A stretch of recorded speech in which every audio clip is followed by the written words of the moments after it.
Hai semuanya, Positive People, aku Samantha Elsener dan kali ini aku punya program baru namanya I Could Relate, di mana aku akan ngobrol sama banyak banget ahli, itu bisa psikolog, bisa psikiater, bisa dokter, atau yang tidak punya profesi di mental health juga, tapi dia bisa memberikan cerita nyata tentang kisahnya, bisa berbagi di sini di ruang aman bersama dengan aku. Dan kali ini sebagai episode pertamanya spesial banget, ada tamu yang sahabat aku juga, seorang ahli human design juga, dan kita mau ngomongin tentang Sleeping Phoenix era. Kita sambut dulu Mbak Sita.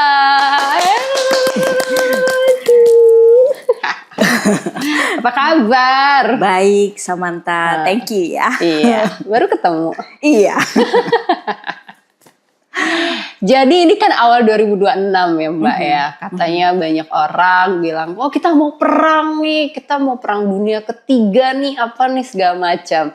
Padahal aku ingat juga kita udah beberapa kali, kayaknya 5 kali ya kita bikin self discovery program gitu waktu zaman pandemi. Dan kita udah banyak ngingetin orang-orang juga gitu kan. Betul. Nah ini kan waktunya sebentar lagi nih Mbak. Setahun lagi. Kurang ya? Kurang dari setahun. Iya. Kurang dari setahun kita akan benar-benar resmi memasuki Sleeping Phoenix era. Yes. Nah, Sleeping Phoenix era itu sendiri itu apa sih, Mbak? So, Sleeping Phoenix era itu adalah, mungkin kalau kita yang familiar, mungkin ada kalau dari Hindu itu kan ada sistem ya, ada beberapa sistem era gitu ya. Ada yang era Aquarius, kemudian ada Kali Yuga gitu. Nah ini adalah era yang menurut sistem human design namanya adalah Sleeping Phoenix gitu. Dan era ini sebenarnya akan masuk di 2027 karena sebelumnya dari tahun 1615 sampai tahun ini gitu ya, tahun ini itu adalah era namanya cross of planning. Oke. Kita akan masuk ke Sleeping Phoenix. So, kalau kebayang Phoenix tuh kebayang apa kamu? Kalau kita bicara burung. Terus filmnya apa? Kalau mungkin yang Harry Potter langsung tahu itu adalah is a mythic ya, is a mythic creature yang dia itu ada apinya dan dia kalau misalnya mati dia jadi abu. So Sleeping Phoenix is something yang magical, something yang majestic, dan kalau di kebudayaan Cina sendiri itu adalah lambang yin, is a feminine. Kalau yang-nya itu adalah dragon atau naga, tapi yin-nya adalah Phoenix, so it's a feminine tapi majestic, dan yang ini kan dia terbang ya, gitu ya, terbang di langit gitu. Kalau kita nonton Mulan yang baru itu kan juga Phoenix, ada Phoenix ya. Iya. Kalau yang lama kan Wushu, yang baru kan Phoenix. Jadi kalau kita lihat Phoenix itu adalah kayak mengingatkan sesuatu yang bangun. Namanya juga sleeping. Kenapa sleeping? Ada momen di mana kita kayaknya tidur, mungkin rehat, terus mungkin tidur dalam artian kita nggak sadar. Dan di era Sleeping Phoenix ini adalah semua yang tidur dibangunkan.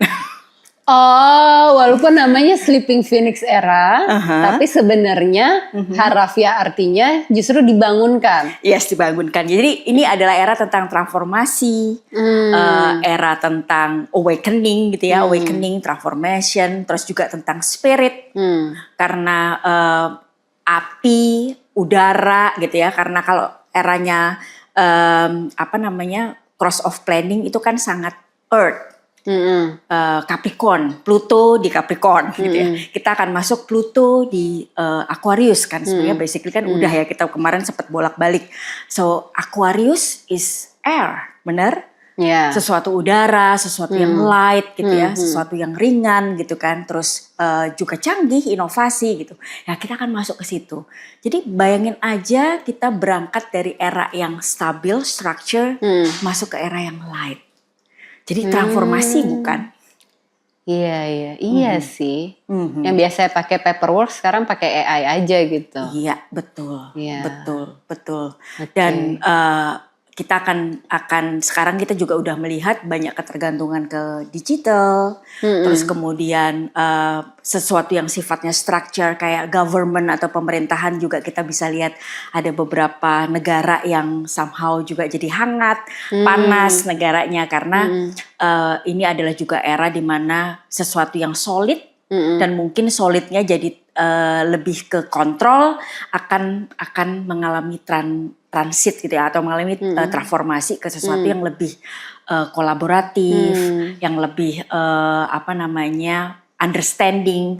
Karena yang menarik dari era Sleeping Phoenix ini adalah semua akan kembali ke our own self. Gitu. Oke, itu menarik banget ya, karena kan sebenarnya dalam proses perjalanan beberapa tahun terakhir tuh udah banyak yang dicolek-colek gitu kan sama semesta kan. Iya. Dan banyak juga beberapa teman-teman ya mulai ahli profesi gitu.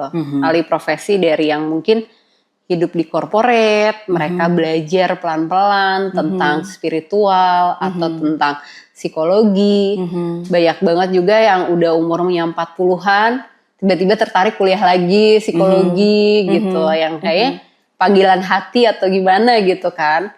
Yang akhirnya dari cerita-cerita mereka juga, ya ternyata seru banget ya gitu. Gue selama ini tuh tidak terpapar hal-hal kayak gini. Iya. Oh ternyata ada pencerahan kenapa peristiwa ini berakibat atau berefek ke kehidupan mereka yang sekarang. Iya. Dan seterus-terusnya cerita-ceritanya yang banyak berkembang juga Mbak. Nah, kalau Mbak Sita bilang Sleeping Phoenix itu sebenarnya membangunkan si yang selama ini tidur harus bertransformasi gitu. Dan udah ada nih beberapa banyak orang yang bertransformasi setelah pandemi ya. Triggernya kan sebenarnya pandemi kan. Betul. Tapi kita akan memasuki benar-benar era itu tahun depan. Transformasi sebenarnya udah kita rasakan mungkin, ingat gak ya yang waktu dulu ada ramalan Maya gitu ya. Bukan Baba. Juga itu ada gitu ya. Kayak Mayan kalender itu selesai di 2012. Itu kan sempat rame sampai ada filmnya. Iya. Ya kan, memang transformasi itu mungkin Samantha juga yang mempelajari astrologi juga bisa cerita ya, itu kan terkait dengan transit juga. Jadi sebenarnya is already shifting, tapi memang ini shiftingnya tuh terasanya cepat sekali sekarang gitu ya, karena memang dengan adanya digital, media dan semuanya terbuka, dan pandemi itu memang kan serentak ya, kolektif. Gitu. Yeah. Jadi kita terasa. Jadi karena shiftingnya itu adalah kita itu akan move dari sesuatu yang sifatnya tribal tuh bersama-sama. Pokoknya bukan yang we are in this together karena datang dari kesadaran, tapi lebih datang karena ya we have to. Ini yang sudah ada nih, social construct yang ada, yang mau nggak mau I need to fit in. Nah sementara nanti di era Sleeping Phoenix adalah lebih ke something coming out from inside. I choose to be here. Saya ingin di sini karena inilah saya. So diri yang otentik itu akan menjadi kebutuhan untuk kita tahu siapa kita. Kayak pertanyaan yang paling eksistensial itu kan adalah siapa saya itu dari mana, asal usul, saya itu siapa, saya mau kemana, dan saya ini punya apa. Itu akan jadi pertanyaan bukan hanya orang yang dulu kritis ingin mencari siapa diri, tapi akhirnya itu akan banyak orang yang akan mempertanyakan kolektifnya begitu. Bahkan klien saya di dunia yang lain ya, misalnya di dunia saya sebagai psikoterapis, itu umur masih SMA aja bicaranya udah dalam banget gitu. Gitu. Jadi ini kita lihat masif banget arahnya. Nah, ini banyak banget yang aku mau tanyain ya, tapi kita bedah satu-satu nih coba ya. Kan di sosial media tuh juga banyak muncul konten-konten yang kembali mengingatkan kita atas energi maskulin dan feminin. Sementara tadi Mbak Sita juga bilang kalau ini tuh energi yin tuh energi feminin. Apakah memang nantinya di dalam era ini itu akan shifting juga peran perempuan tuh lebih banyak daripada peran laki-laki? Oke. Kalau kita bicara tentang tadi ya perubahan ya, planning is all about tribe. Semuanya adalah tribe. Kita masuk Sleeping Phoenix itu adalah tentang datangnya dari individual, kesadaran individual yang kemudian akan dibagikan kepada immediate, orang-orang yang terdekat, jadi lingkungan yang terdekat, dan untuk kolektif, jadi pada akhirnya untuk kebersamaan.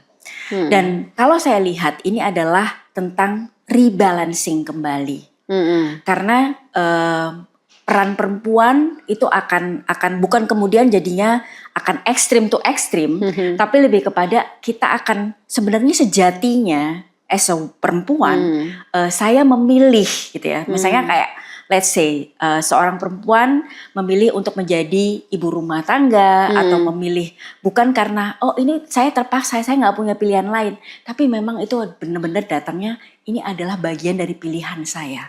Terus saya kemudian jadi wanita karir, ini adalah bagian dari pilihan saya karena tadi ada proses self discovery, self improvement, ada transformasi, pertumbuhan itu, dan kemudian menyadari bahwa apa yang saya bisa kontribusikan ke society. Jadi akhirnya yang keluar adalah komitmen yang datang memang dari hati, devotion. Jadi apakah perempuan akan mengalami pergerakan? I think yes. Mungkin lebih ke gini. Kalau dulunya keterpaksaan, akan keluar bahwa akan berontak lah ya. Biasanya kalau dari sesuatu yang keterpaksaan, biasanya akan ada chaos. Di dunia terapi juga begitu. Di dunia psikologi kan begitu. Akan ada chaos.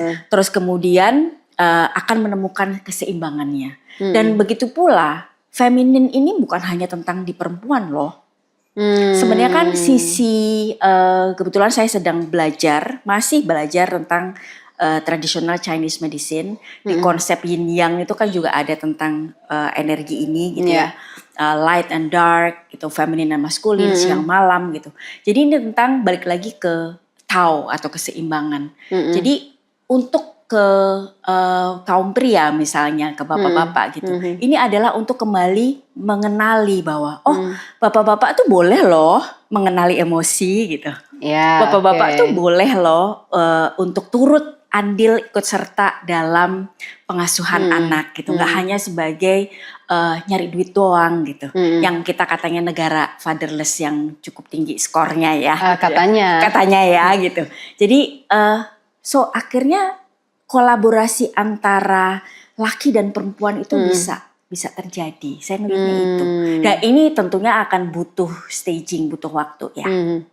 Tapi kan kita tahu makin banyak perempuan yang bisa bertahan dalam perusahaan kalau mereka bekerja. Yes. Dan jabatannya semakin tinggi.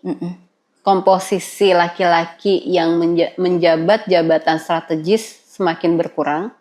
Walaupun secara umum masih dominan nih. Tapi kan kemunculan perempuan yang jadi petinggi-petinggi itu semakin banyak banget. Dan itu di seluruh dunia. Terus semakin banyak perempuan juga jadi breadwinner daripada laki-laki.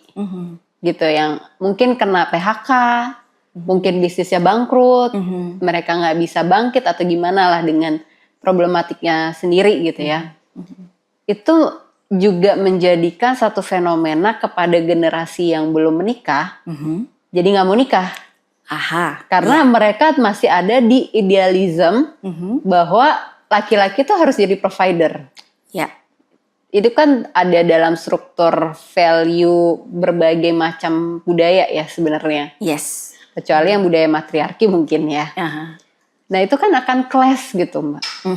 Sedangkan tuntutan zamannya enggak gitu. Mungkin orang semakin bisa melihat, dan ada penelitiannya juga aku pernah baca, perempuan itu jauh lebih stabil ketika mereka kerja. Dan mereka jauh lebih bisa ngambil keputusan yang tepat gitu, yang tidak merugikan sebenarnya. Nah ini tadi balik, kalau kita ngomong tadi tentang balancing ya, jadi ada satu poin yang butuh banget sebenarnya perlu kita siapkan ketika kita memasuki era di Sleeping Phoenix. Dan ini yang sebenarnya akan jadi apa ya, buffer ataupun life skill yang perlu kita kembangin, yaitu resiliensi. Jadi resiliensi itu kan adalah sebenarnya adalah part of, kita bisa punya resilient karena kita align. Ya karena kita align. Nah bicara sekarang kan secara stigma atau secara kalau kita mengkotak-kotakan, kalau kita mau mengkotak-kotakan laki-laki mostly bicaranya tentang logic. Oh, makhluk logika, nggak kenal dengan emosi. Perempuan dikotak-kotakan adalah makhluk emosional, seolah-olah nggak bisa membuat keputusan yang balance, seolah-olah atau nggak common sense gitu, seolah-olah begitu. Padahal sebenarnya keduanya, baik perempuan, laki-laki atau perempuan sama-sama bisa. Nah, di era Sleeping Phoenix ini dengan alignment antara logic dan emotional itu akan akhirnya bisa. Nah, sekarang kita perhatiin deh. Sekarang kan banyak banget ya orang diingatkan kembali. Bersih-bersih rumah, belajar masak, itu part of life skill loh. Itu nggak tergantung perempuan. Ya, tapi laki-laki juga. Itu kan sekarang sudah mulai ya. Dan saya senang ada beberapa teman praktisi juga. Ada beberapa pelatihan-pelatihan remaja yang saya lihat. Dan saya dengar juga teman-teman saya yang mengirimkan anak ke sana. Mereka diajarkan tentang life skill itu gitu. Jadi saya melihatnya, oh ini sebenarnya tanpa sadar masyarakat kita sudah bergeser ke sana. Gitu, sudah bergeser bahwa ada hal-hal yang tidak perlu dikotakkan dikotomi laki perempuan.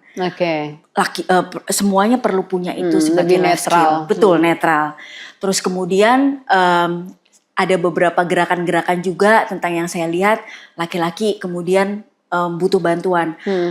Di praktek saya sebagai seorang psikoterapis, dalam 2 tahun terakhir ini, klien saya laki-laki, itu naik, bisa saya bilang 80% naik, itu klien laki-laki. Jadi let's say sehari, kalau dulu tuh mostly mungkin let's say klien saya 5 gitu ya, maka laki-laki itu kadang ada, kadang enggak. Sekarang itu bisa 1, bisa 2, itu pasti ada cowoknya. Laki-lakinya. Jadi kita bisa ngelihat bahwa bapak-bapak ini atau para pria ini tidak takut untuk berbicara dengan praktisi kesehatan mental. Gitu, Samantha. Jadi resiliensi itu memang akhirnya menjadi needs. Kan resiliensi itu yang akan membantu si perubahan dari yang ekstrim to ekstrim ini untuk contain. Dari yang logik banget belajar tentang emosi.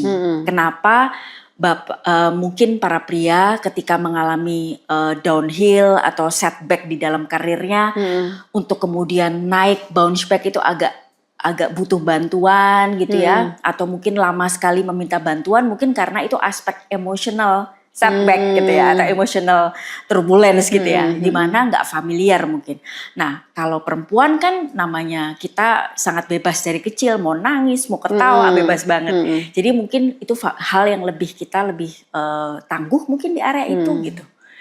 Di kita yang lebih banyak belajar di dunia kerja akhirnya tentang decision making, analytical thinking gitu, dilatih banget di situ. Tapi di beberapa budaya dan agama tuh kan ada batasan yang jelas gitu ya. Iya, betul. Kewajiban suami, kewajiban istri, terus kalau misalnya suaminya nggak ngasih nafkah selama berapa bulan, istri berhak untuk minta cerai.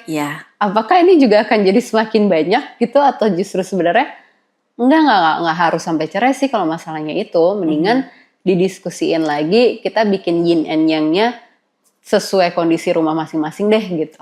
Iya, jadi di agama sendiri saya tentunya bukan orang yang tepat untuk menyatakan ini, tapi dari pengamatan saya juga banyak tokoh-tokoh di masing-masing religi yang itu juga membawa semangat ataupun relevansi baru ya gitu, dalam membawa nafas baru lah di agama masing-masing. Dan itu kalau saya lihat semangatnya juga tetap ada balance, bicara, termasuk berani mengatakan the difficult conversation gitu ya, tentang openness, honesty, transparansi. Karena salah satu ciri khas dari Sleeping Phoenix, jadi Sleeping Phoenix itu ada, kalau di Human Design dia ada 4 gates yang utama gitu ya, ada gate 55, gate 59, gate 20 dan gate 34. Apa aja tuh?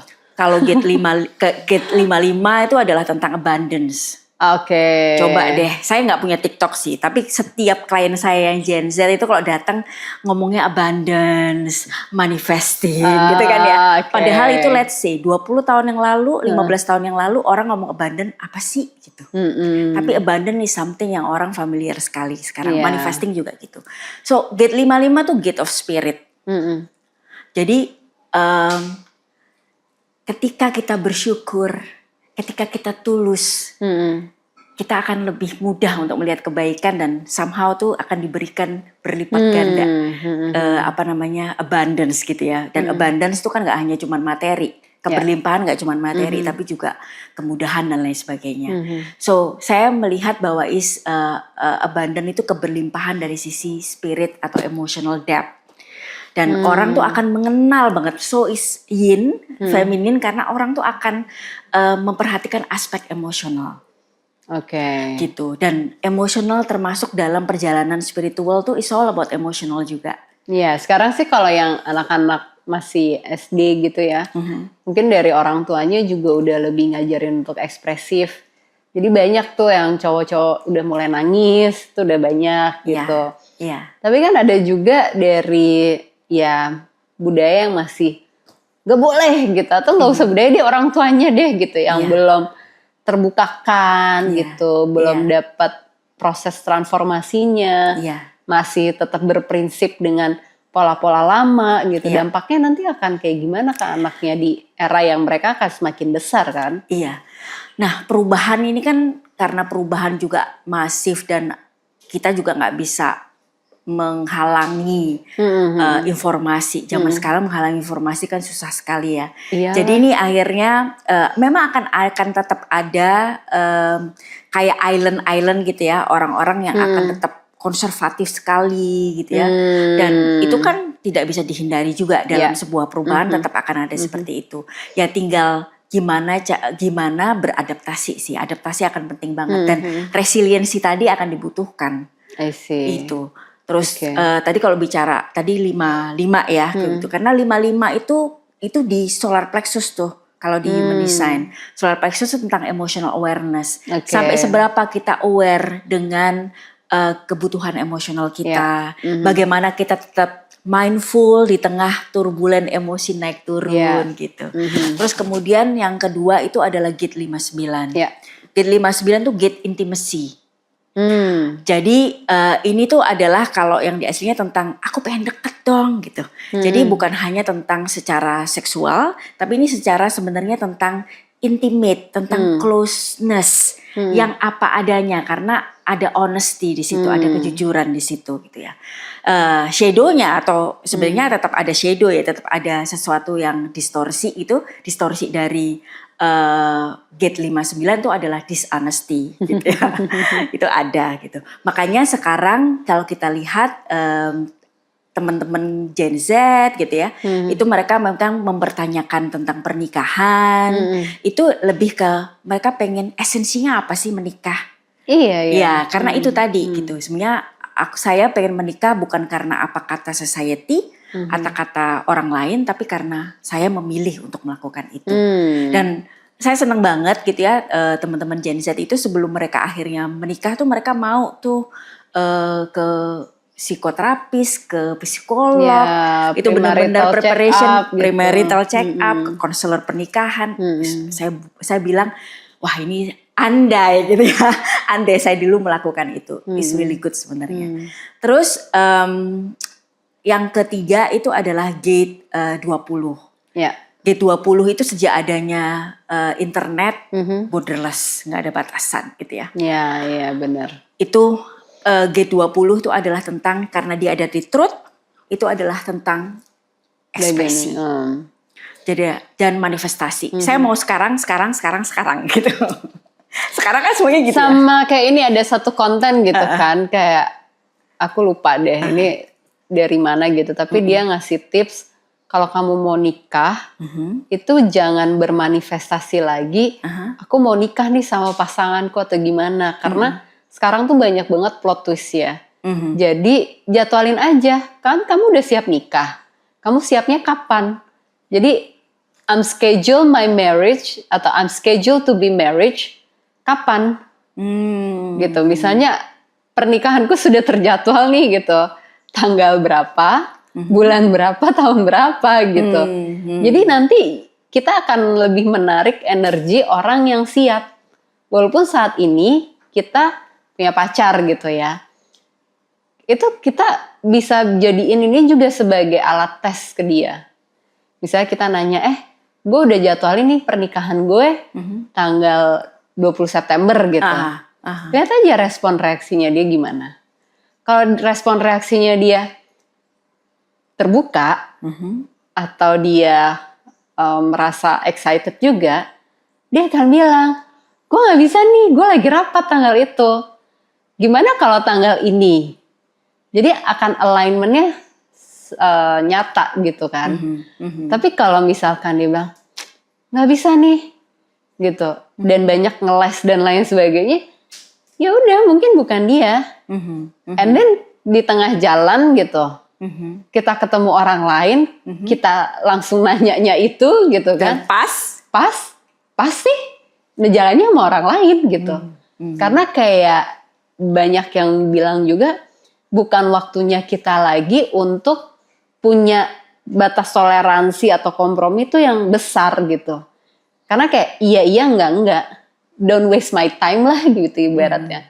Kalau menurut Mbak Sita tuh gimana? Maksudnya banyak yang akhirnya kan kayak lebih mengerucut si proses vision boardnya tuh udah bukan vision lagi tapi action gitu. Ya. Kayak gue udah mau plotin nih gitu ke situ. Nah, ini bagus banget Samantha yang kamu barusan brought up.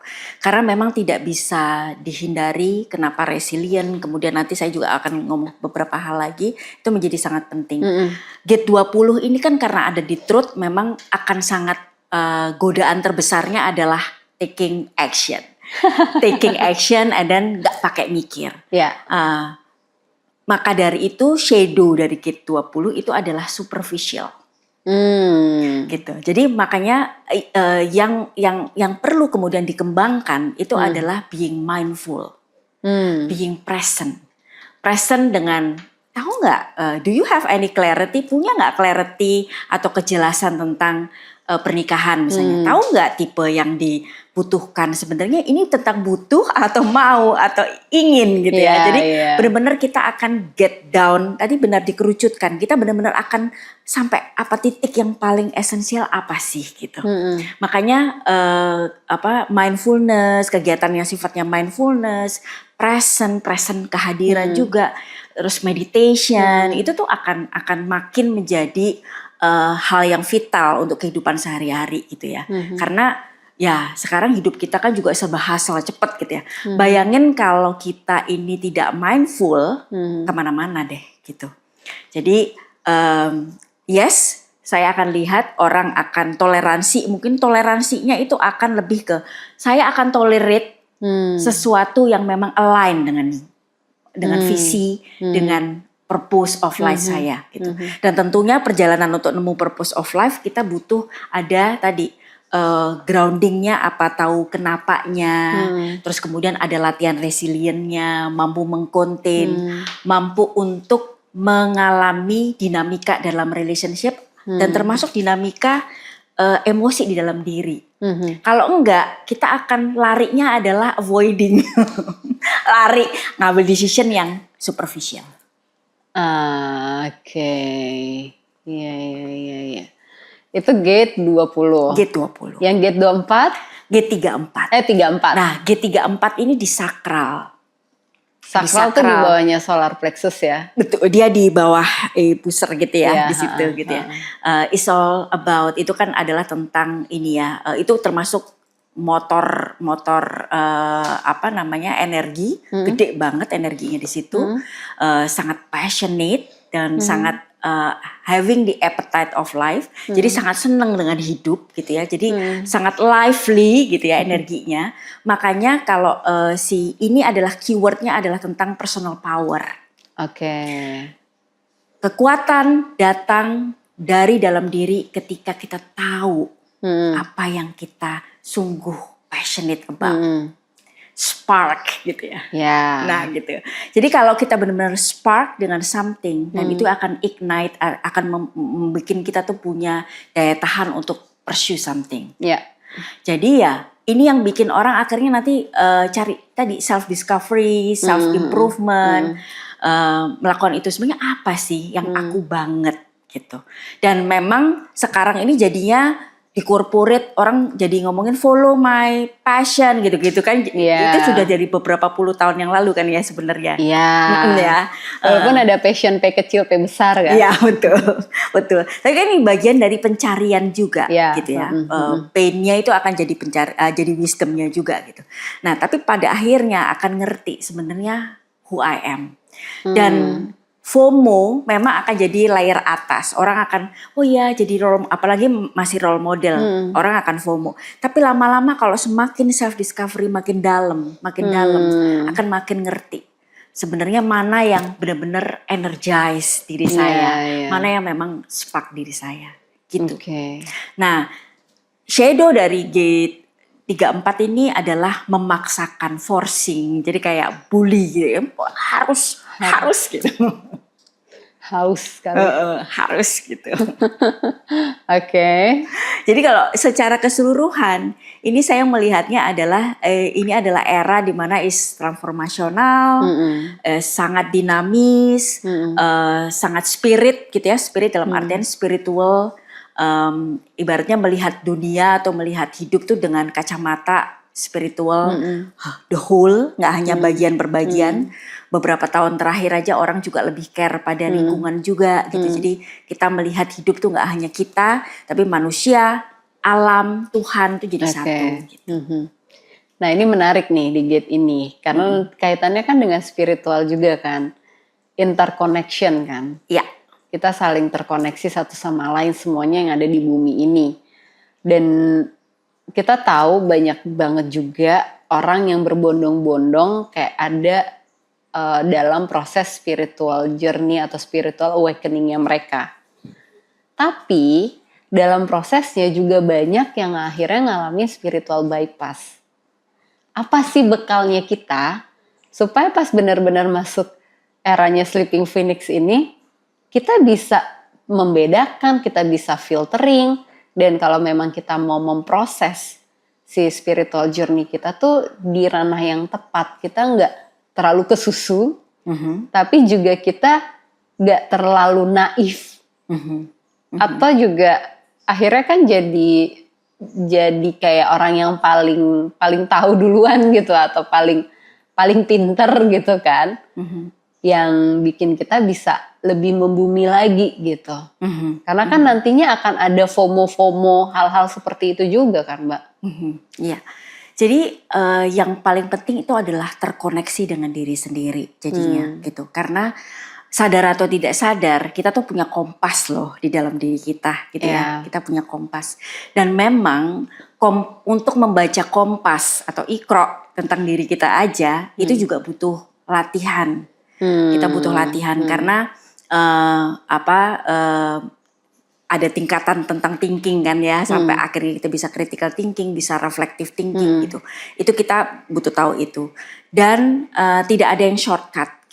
Kita butuh connect dengan badan, kenalin badan, apa sih kebutuhan badan gitu ya, makan, pola istirahat, perhatikan pola makan, terus kemudian pola gerak gitu ya, itu perlu dipenuhi. Dengan begitu kita punya kerjasama nih, koneksi yang bagus dengan tubuh gitu ya. And then kita connect dengan pikiran kita, bagaimana kita memberdayakan pikiran kita supaya bias, kayak kita punya bias apa sih dalam melihat itu, nah itu kita berdayakan juga. Nah kita koneksikan juga dengan our emotion gitu. Jadi kita tuh punya bagian-bagian yang canggih. Dan dunia luar, immediate family lah, immediate family atau immediate friends, support system, itu adalah bentuknya kolaborasi. Memang individual ya, tapi individual ini bukan berarti kita tuh jalan sendiri. Karena dalam perjalanan spiritual, saya pun ngalamin. Kalau kita dalam kondisi yang chaos banget, kita gak bisa sendiri loh. Saya itu akan saya pun masih datang ke terapis. Iya. Saya masih membutuhkan tangan yang untuk narik saya keluar dari kondisi di mana saya udah nggak bisa melihat clouded by my emotion gitu. Jadi ada orang yang netral. Jadi tetap butuh ada bantuan dari orang yang kita percaya. Dan orang-orang itu perlu kita kurasi juga gitu. Terus nggak semuanya sendiri. Lalu yang perlu kita lakukan lagi adalah kita tetap butuh guidance. Dalam artian mau apa? Mau lewat spiritual journey, lewat agama nggak apa-apa, sah-sah saja. Karena agama juga ada panduannya sebenarnya gitu. Mau lewat ranah psikologi juga bisa gitu. Tapi kita butuh kritis dalam melihat itu, dalam artian mana yang pas dan dirasa. Dan aware dengan tanda, rasa, efek, itu lihat terus. Jadi awareness full. Oke, tapi kan susah Mbak mempraktekkan awareness gitu ya, mau kita udah sering dikasih tips-tips atau sering meditasi gitu kan. Tetap dalam prakteknya ketika terlibat dalam dunia spiritual tuh kan banyak hal yang irisannya tuh tipis banget antara ini awareness, apa ini halusinasi, apa ini adalah proses yang harus seperti itu. Yang orang yang seperti Mbak Sita bilang yang dalam kondisi sangat chaos, dia kan bisa aja sebenarnya dalam posisi dia sudah disasosiasi dengan dirinya. Untuk bisa dia ngebalikin jadi satu unit lagi dirinya kan jadi rancu gitu. Iya. Dan dalam proses itu kita juga jadi semakin sulit sebenarnya kalau kita lihat dari helikopter view gitu ya. Iya. Untuk berproses dalam aspek itu, karena kan spiritual it's a heavy thing loh sebenarnya. Yes, it's a heavy thing. Spiritual is a heavy thing. Nah kalau kita kaitin dalam let's say human design gitu ya, saya pun pernah kesasar Samantha gitu. Jadi kalau mungkin kok dibilang my wisdom, walaupun saya bukan orang yang wise gitu ya, my wisdom itu datangnya dari gimana saya belajar dari kesalahan gitu. Saya pernah kesasar juga, namanya juga belajar macam-macam gitu ya. Tapi saya beruntung somehow dalam perjalanan saya itu saya kayak somehow kan ada kompas yang selalu ngingetin gitu ya. Jadi ada momen-momen saya nggak peduli sama kompas ngomong apa gitu ya. Tapi ada momen-momen saya dalam hidup tuh oke, udah disenggol, dicolek sampai gitu ya kayaknya gitu. Sampai akhirnya jatuh baru di situ kayak oke, saya nggak bisa lagi. Ada sesuatu atau unconscious dalam diri kita yang always guiding sebenarnya gitu. Jadi saya percaya even itu memang terjadi sama let's say dengan klien gitu ya. Ada klien-klien saya pernah ditanya gitu, ada nggak sih Mbak klien yang tiba-tiba nggak datang lagi ke Mbak gitu? Ya ada, banyak juga gitu. Apakah dicari? Enggak, karena kan setiap orang punya jalannya masing-masing gitu. Kalaupun dicari paling dipastikan ini mau terminate ya gitu. Tapi yang terjadi adalah saya percaya setiap orang tuh punya kompasnya masing-masing. Dan si guide di dalam diri itu akan punya cara untuk mengingatkan.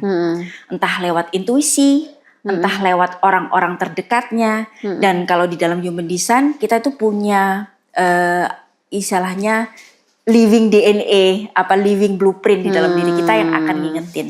Atau dalam bahasa filosofinya ada enteleki, self-organizing system yang akan dengan caranya sendiri akan mengingatkan gitu. Oke. Ya, jadi kadang-kadang kesasar adalah sebuah perjalanan juga. Ya, semoga cepat Eling ya. Semoga. Oke, bagaimana kalau kita kesasarnya ke negara-negara yang lagi konflik besar? Ya kan, kita tahu lah berita-berita awal tahun aja tuh udah dar gitu ya. Kaitannya apakah akan banyak perang yang semakin terjadi di era Sleeping Phoenix? Atau sebenarnya nggak akan sampai sebagaimana yang mengerikan yang kita bayangkan saat ini gitu. Bisa jadi ini tahun penutupan gitu kan.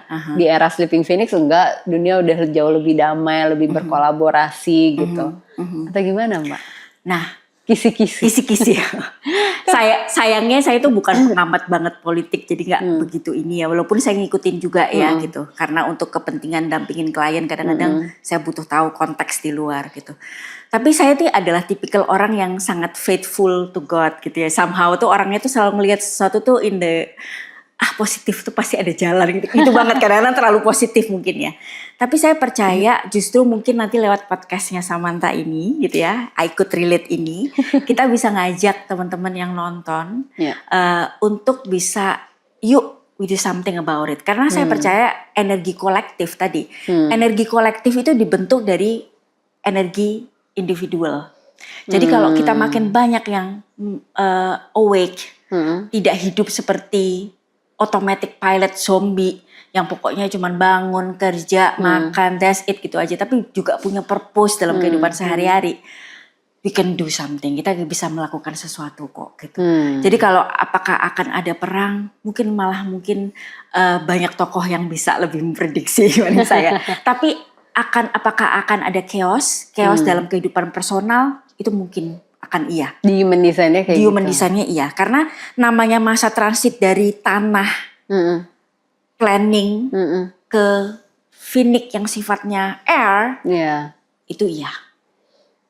Ya kita ngelihat dalam dunia sehari-hari gitu ya. Semuanya kan cepat berubah tuh. Iya semua ya sekarang dari tanah yang sifatnya solid aja, dari tanah untuk butuh naik ke atas saja mungkin dia butuh angin yang kenceng banget, ya kan? Butuh angin yang kenceng banget sampai dia jadi debu, bisa jadi kemudian naik ke atas. Jadi ya seperti itu. Bukan kebetulan jadi ada siklon juga ya. Itu nggak tahu gitu. Tapi somehow chaos mungkin iya. In a personal level itu adalah bagian dari transformasi. In a collective level itu mungkin adanya perubahan atau adjustment di sistem dunia baru. Tatanan dunia baru atau pemerintah butuh untuk lebih terbuka, mendengarkan apa kata warganya mungkin. Katanya. Itu kata saya. Sama isu tentang migrasi, banyak banget kan gitu, dengan hashtag kabur aja dulu. Ya di luar juga kondisinya nggak baik-baik aja gitu kan, baru kabur balik lagi ke sini gitu. Atau yang udah pindah belasan puluhan tahun, akhirnya dideportasi, harus balik lagi. Atau yang udah pindah ganti warga negara dan lain sebagainya, ternyata di sana loh kok udah tua malah negaranya mau perang dan lain sebagainya, mau pindah ke sini, urus lagi izin tinggal dan lain sebagainya gitu kan. Jadi ini kan isu-isu yang banyak diaspora juga alami ya, dimanapun gitu. Dan mereka juga salah satu isu yang paling besar adalah mengamankan aset dan hartanya. Karena ya pasti aku percayalah di setiap negara dimanapun sekarang dengan masalah politik dan geopolitiknya yang dihadapi, ada masalah-masalah yang mereka harus selesaikan gitu. Tapi secara era nih Mbak, Sleeping Phoenix gitu, kita nggak ngebahas sisi politiknya. Apakah akan semakin besar potensi migrasi ini gitu? Karena orang mencoba nggak bisa nih gue bertahan hidup di negara A, gue pindah deh ke negara B atau apa gitu ya. Atau sebenarnya akan ada di posisi nanti di masa Sleeping Phoenix tuh, ya udah dia mereda aja isu migrasi ini. Ini menarik sih kalau ngomongin migrasi karena di tingkatan dunia terapis aja ada beberapa perkembangan yang saya amati gitu ya, atau di pelatihan yang saya ikuti. Bahasan tentang cross culture atau bahasan tentang third world country children itu jadi bahasan khusus, bahkan kayak satu hari tuh topik membahas itu. Artinya memang secara psikologi sendiri cross culture atau kompleksitas dari dampak dari terbukanya border ini membawa dampak di personal internal psyche seseorang gitu. Jadi mungkin sebagai praktisi juga kita butuh untuk membekali diri kita tuh nggak bisa sesuatu yang segmented. Kita butuh sesuatu yang lebih kaya. Pendekatan kita harus butuh yang lebih kaya. Itu dari sisi itu. Nah, kalau dari sisi tentang bagaimana migrasi, saya akan melihatnya sekarang aja banyak negara yang sedang mempertahankan apa istilahnya legitimasinya gitu ya. Dengan Eropa banyaknya imigran, terus kemudian akhirnya sekarang juga banyak demo dan banyak adanya apa ya kejadian sosial impact di dalam negara mereka karena imigran ini. Itu mau nggak mau ada beberapa negara yang kemudian bergerak. Salah satunya saya lihat tuh kalau saya nggak salah adalah Jepang, yang kemudian mereka kan ada dua bahayanya. Satu karena birth rate-nya turun, tapi juga imigrannya banyak, jadi mereka agak ini ya dilematis ya. Tapi di sisi lain saya lihat ada beberapa pihak dari negara tersebut menguatkan konservatifnya. Jadi memang ini saya belum berani untuk mengatakan apakah akan ada nanti akan bebas. Kemungkinan akan lebih bebas. Tapi dalam perjalanan kebebasan itu pasti akan ada pergolakan tentang conservativeness dan keterbukaan itu.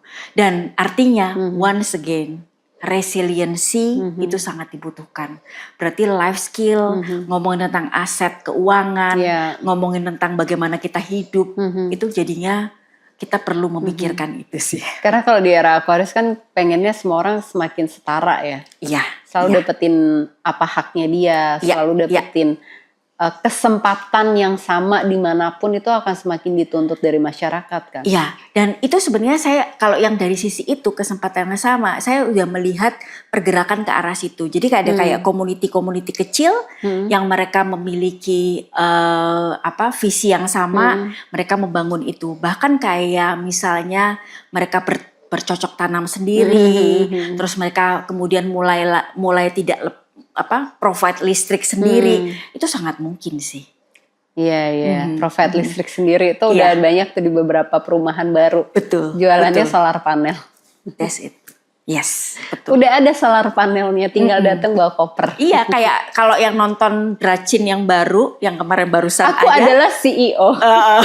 Aku adalah CEO dari perusahaan solar panel kan gitu. Kalau aku CEO perusahaan Freeport. Kadang aku free, kadang aku repot. Gitu ya? Iya. Mau repotnya? Aku mau free-nya sih. Free-nya itu paling enak. Oke. Pertanyaan terakhir nih Mbak. Jadi apa pesan-pesan tips supaya kita bisa memasuki era Sleeping Phoenix ini dengan lebih mempersiapkan diri, atau bisa kerasa di kita tuh smooth karena kita masih punya ya kurang lebih 11 bulan gitu kan. Iya. Know yourself. Sempat tidak sempat, maka jangan itu ya. Kalau 4 kali 4 sama dengan 16 kan. 8 kali 4. Jadi lebih ke sini. Know yourself. Okay. Ini udah waktunya nggak lama, bukan kayak apa-apa, tapi nggak ada ruginya untuk kenalin diri sendiri. Jadi ini tapi waktunya bukan kenal adalah, KDM ya. Bukan bukan. Nggak ada ruginya kenal diri sendiri, karena begitu kita tahu siapa kita, kita akan lebih percaya diri. Kita akan lebih berani untuk menunjukkan sisi diri kita yang otentik. Dan ketika kita tidak bisa, kita bukan everything for everyone. Jadi kita bukan seperti toko serba yang bisa banyak hal untuk semua orang. Enggak. Kita punya kekuatan, disitulah kita pegang kekuatan kita. Dan kalau kita mau mewujudkan sesuatu, kita bisa kolaborasi dengan kekuatan masing-masing. Jadi ya pesan saya adalah know yourself. Kemudian dari situ kumpulkan resources yang dimiliki, latih dengan mastery, karena itulah resiliensi. Wah, thank you Mbak, kata-kata bijaknya bikin jadi tenang ya. Iya. Amin. Amin.